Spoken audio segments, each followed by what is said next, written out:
القائد محمود مرضي. يرضى عليك ربي يا مرضي. هذه هي دعوات الأردنيين من أجل الفرحة الكبرى. المنتخب الأردني في أول نهائي في كأس العرب، كرة مباغتة والهدف الأول عالمي من أسامة طنان. أي جول، أي كرة، أي لوب، هذا تاريخ، هدف أسطوري هنا في مرمى لوسيل، في ملعب السحر. هنا يواصل استاد لوسيل نثر سحره في مباراة الكبار. مش ممكن على الهدف، مش ممكن على الجول. كيل بوت، كيل ريتي، جولاسو للمنتخب المغربي. 1-0 في 4 دقائق. كرة ملعوبة من أسامة طنان، كرة من أكثر من 50 متر. يا الله، هدف البطولة، بل هدف هو الأجمل في تاريخ كؤوس العرب منذ البدايات، بعودة الألوان الكحلة والبيضاء إلى عاد الألوان في نقل تلفزي حصري ومباشر وروعة في كرة مباشرة. يا سيد أبو ليلى يباغت، والمنتخب المغربي يفتح بوابة التسجيل. عالمي، عالمي يا طنان. أسامة جول، أسامة من 50-60 متر يباغت يا سيد أبو ليلى في أجمل أهداف البطولة عبر تاريخها. 1 المغرب، 0 الأردن. البداية متميزة من الأسود. المغرب له الدراية، له التقاليد، له ثقافة النهايات، له الانتصارات في آخر السنوات. هنا تعودوا على المكسب، هنا تألقوا. من عام 22 حديت كرة وغيرت كرة من عنوان كرة قارية، كرة إقليمية، إلى كرة مونديالية عالمية. التاريخ يشهد برونزية الأولمبياد من السكتيوي، الشان بقيادة السكتيوي، كاس الكاف مع بركان يا سكتيوي، واليوم كاس العرب يا طارق. أمامي علوان 4 أهداف في صدارة الهدافين. جميل هذا الكعب، لمسة رائعة والتسديدة خطيرة.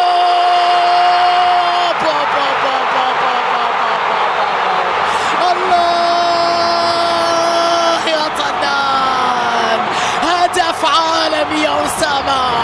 الله على هذه الكرة، من يصدق هذه اللقطة، من يصدق هذا المشهد، من هو صاحب هذه الركلة، من هو صاحب هذه القذيفة بعيدة المدى. المنتخب المغربي يتقدم، الأسود مبكرا بضربة بعيدة جميلة هائلة ولا أروع كانت في اللقطة الأخيرة لمصلحة المنتخب المغربي. يا عيني على الكرة، لعاب كويري، كرة جميلة جميلة. طنان، يا عيني طنان الفنان أسامة على طريقة النجوم الكبار.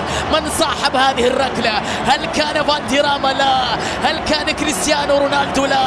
من صاحب هذه الكرة بعيدة المدى؟ إنه أسامة طنان، إنه مغربي المولد، إنه لاعب الفريق الثاني، ولكنه يلعب في يوم النهائي. كم لديكم من نجوم، من مواهب، من كرة قدم ممتعة، من لمسات ساحرة، لعبة ولا أروع. الفنان أسامة طنان لعيب في نقطة ولا أجمل. لعب كويري في الكرة الأخيرة. الله على هذه الكرة، على هذه البداية، على هذا المشهد. المغرب عندما تصل إلى مباراة نهائية لا يمكن أن تبقى تكتفي بدور الفريق الوصيف، لا بد من اللقب بأي ثمن. عن طريق القائد المرضي صانع هدف الفوز في شباك الأخضر السعودي في الدور نصف النهائي. وراسية الرشدان، كرة بمحاولة ملعوبة خطيرة جدا. لا لا لا لا لا لا لا لا يا تاريخ، اشهد يا تاريخ، دون يا تاريخ، اكتب يا تاريخ، ان كن هنا حاضرا. يا الله يا الله يا بلادي، يا زين البلدان، يا بلادي، يا جنات على حد الشوف، يا ارض كريمة مضيافة، ارض كريمة مضيافة في الدقائق الاولى وبغاية الروعة من وحي الخيال. طنان ينسج خيوط المتعة والإبداع من وحد الخيال، يسجل كاف كاف كاف.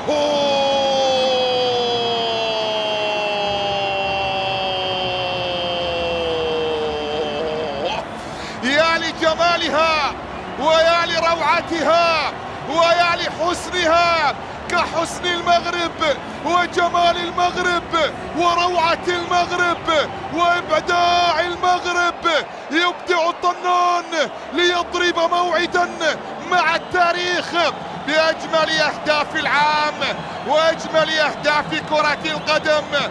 وبوشكاش جديد، بوشكاش جديد. الله يا أسام الله، الله يا أسام الله. هدف في غاية الروعة من وحي خيال المغرب ومن نسج إبداع المغرب ومن فن فنون المغرب ومن جمال جماليات المغرب.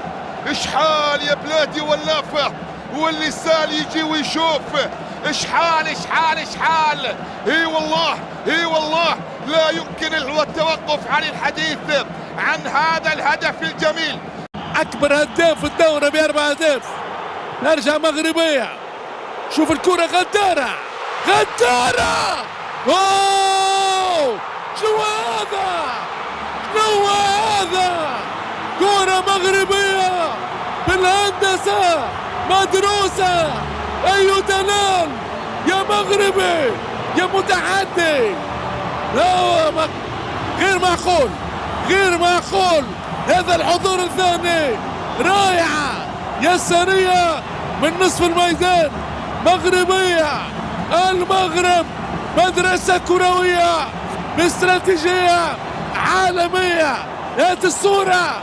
شوف الكرة شوف الكرة الغدارة. هذه الشرارة كرة مرتدة من وسط الميدان. يلف ويدور على طول يزيد أبو ليلى. فاته الختار في بداية المشوار. والمنتخب المغربي أكبر متحدي. تاج العرب قد يكون عند المغرب. يزيد وفعل المغرب ما يريد. والهدف الأول بألوانه الحمراء أسود الأطلس. يا سادة يا كرام. القائد محمود مرضي يرضى عليك ربي يا مرضي. هذه هي دعوات الأردنيين من أجل الفرحة الكبرى. المنتخب الأردني في أول نهائي في كأس العرب. كرة مباغتة والهدف الأول عالمي من أسامة طنان.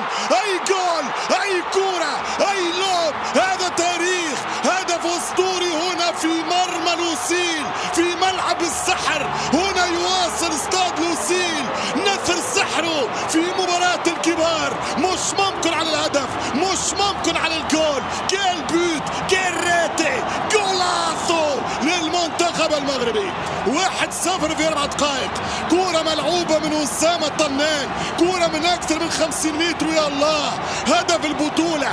بل هدف هو الأجمل في تاريخ كؤوس العرب منذ البدايات بعودة الألوان الكحلة والبيضاء إلى عاد الألوان في نقل تلفزي حصري ومباشر وروعة في كرة مباشرة. يا سيد أبو ليلى يباغت والمنتخب المغربي يفتح بوابة التسجيل.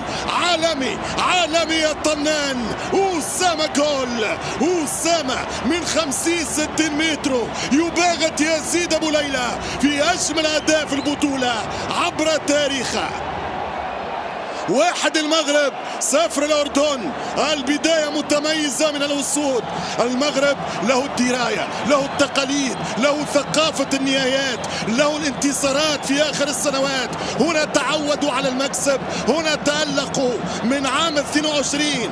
حديت كرة وغيرت كرة من عنوان كرة قارية كرة إقليمية إلى كرة مونديالية عالمية. التاريخ يشهد برونزية الأولمبياد من السكتيوي.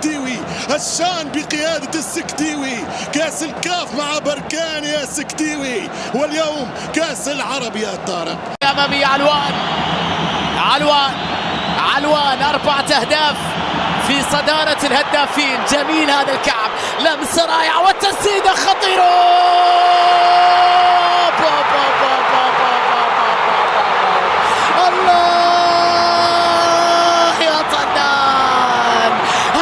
عالمي يا أسامة. الله على هذه الكرة. من يصدق هذه اللقطة؟ من يصدق هذا المشهد؟ من هو صاحب هذه الركلة؟ من هو صاحب هذه القذيفة؟ المنتخب المغربي يتقدم. الأسود مبكرا بضربة بعيدة